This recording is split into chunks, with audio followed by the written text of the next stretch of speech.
Hey guys, dang old nerd here. What is it? The 26th, the day after Christmas.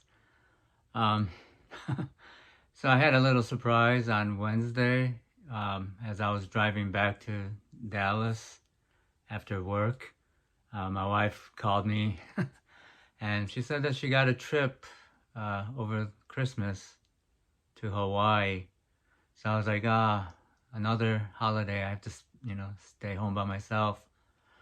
But she surprised me because she said she's gonna take me with her. She said, "Why don't you come along?" And I thought about it. Yeah, it's better than staying home by myself. So this video.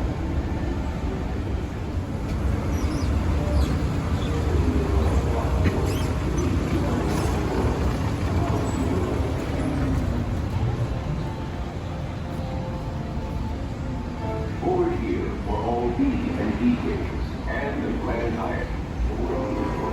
It was only just like 30-hour layover.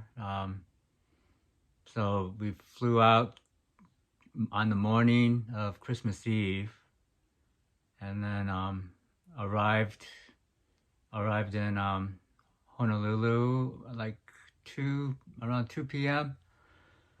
So just spent basically just one day there.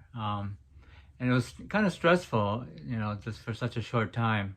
I know it was stressful for my wife because she had to, she set alarms so she could, have her computer and her work tablet.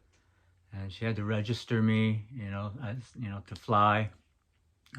Get to fly free, but it's, still takes some effort on her part. So she had the alarm set so she could get on exactly when, I was, or when she was eligible to start putting me onto flights. And so she's pushing buttons and doing all that stuff. So I think it was stressful for her, making sure that I didn't get bumped and making sure, she was checking previous flights and passenger lists. And so she put in a lot of effort. So kudos to her for that. Appreciate that.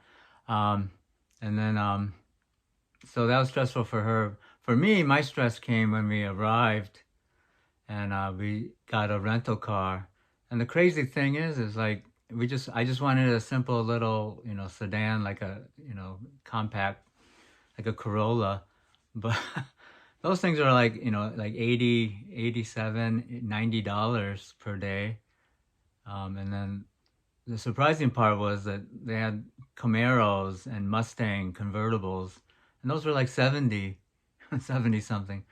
Like, that's kind of strange, but I figure it's just because they have so many of those, convertibles, and I don't know, maybe not so many of the small sedans like the Corolla. So so they were just, they were like, $10, $15 cheaper. So me being the cheapskate that I am, of course I'll go with the convertible. So yeah, that was kind of a bad decision on my part. We ended up getting I think it was a 21 uh, Camaro. It was a convertible.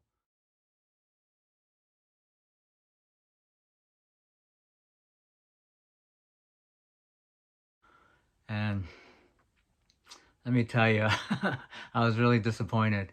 Um, it's American muscle car, and a lot of our students from the Middle East, they all drive these muscle cars, and they sound, really cool and have power, of course. But I was really disappointed because first of all, you get inside of it, and with the top up, it's like I felt so confined.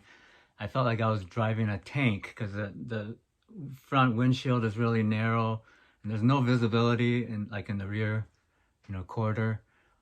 Um, so yeah, it was just really I don't know how people can drive like that. With the top down, it makes it a little bit better, but I'm not really a sun person anymore because of my cancer meds. I don't do well with sun. My wife doesn't like the sun, so we pretty much kept the top up all the whole time, um, except in the evening. One drive through Waikiki, um, but other than that, it was like I was disappointed. It just felt like a really big and heavy car, and I don't know. I think I'm just used to driving my car, which is a Volkswagen GTI, and it's just quick and nimble. Like I don't care about like power or high end speed. I just want something that's can dart quickly in and out.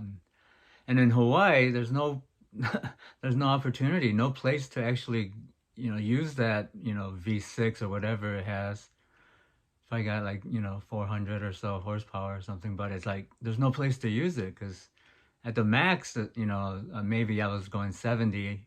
We went down the Leaky Leaky Highway, and we went the Pali Highway too, and it was just like maybe going downhill. I was cruising, pushing it like 70. The speed limit's only like 55, so I was like, or 50 or something like that. So, yeah, really not much you can do with that. So I don't know why people would drive that kind of car. I did see a lot of GTIs in Hawaii, though. I think that's a perfect, car for, the island like that. Um, so yeah, but we had a good time. We stayed at a really nice hotel, the American flight crew. They get to stay at the Waikiki Prince, or the Prince Waikiki. So it's perfect location, right on the yacht harbor, and it's walking distance to Ala Moana Shopping Center, the Ala Moana Beach Park, and things like that. So it was nice. We tried to put in as much road time as we could because we rented that stupid car.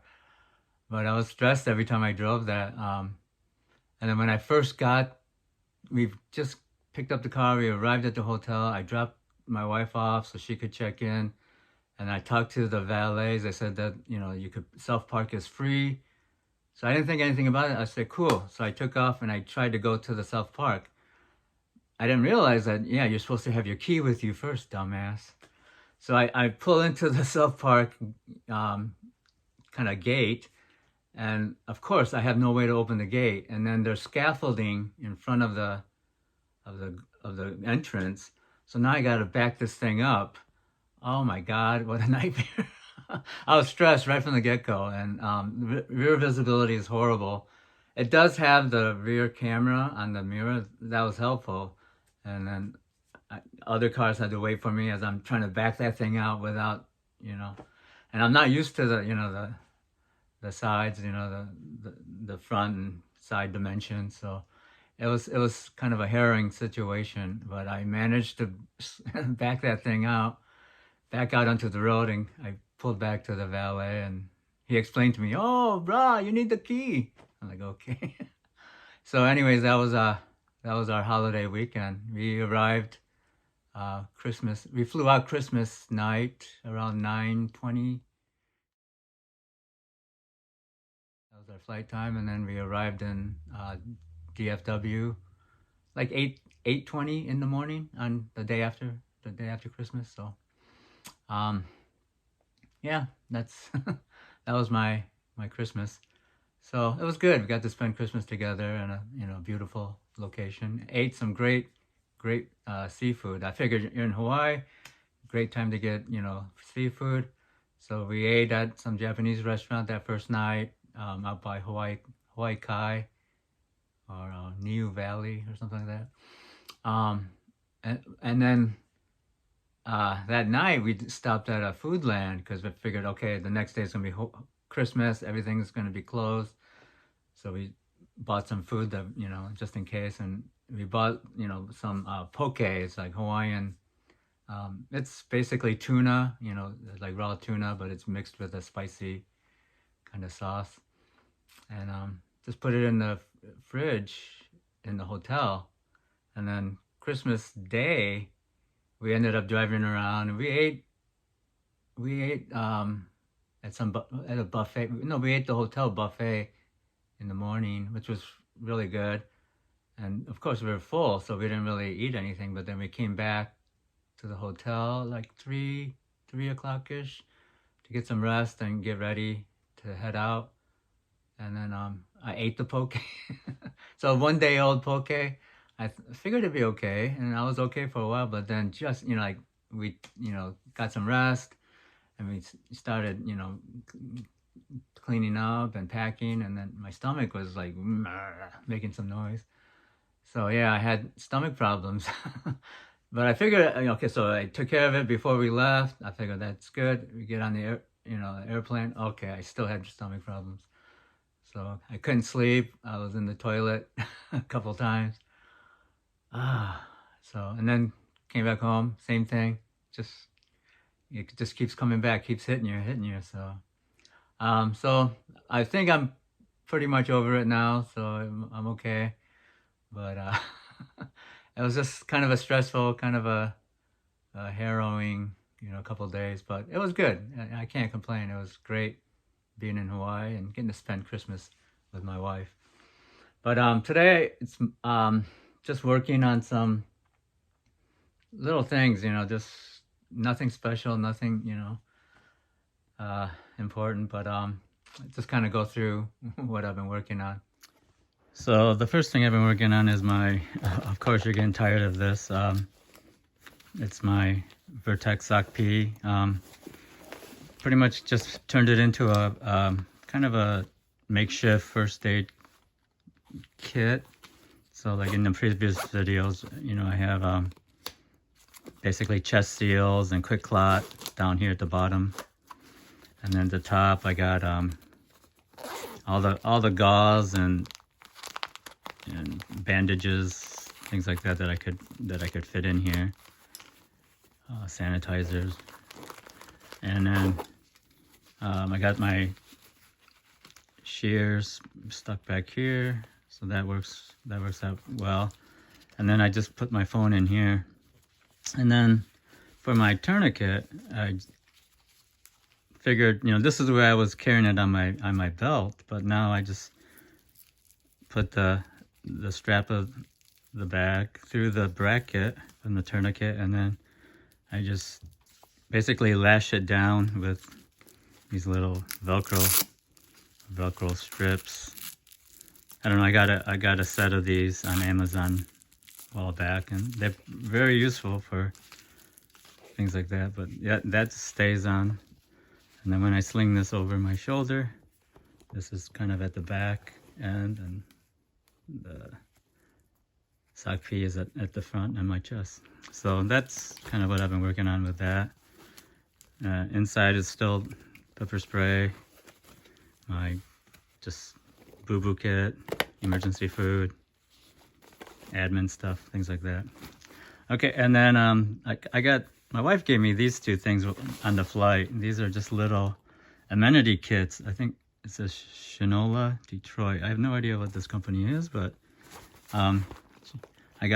she gave me one on the flight out there and one on the flight back. But it's just amenity kits, and they have like, they have socks and eye mask. And this is this cough that was left from the flight.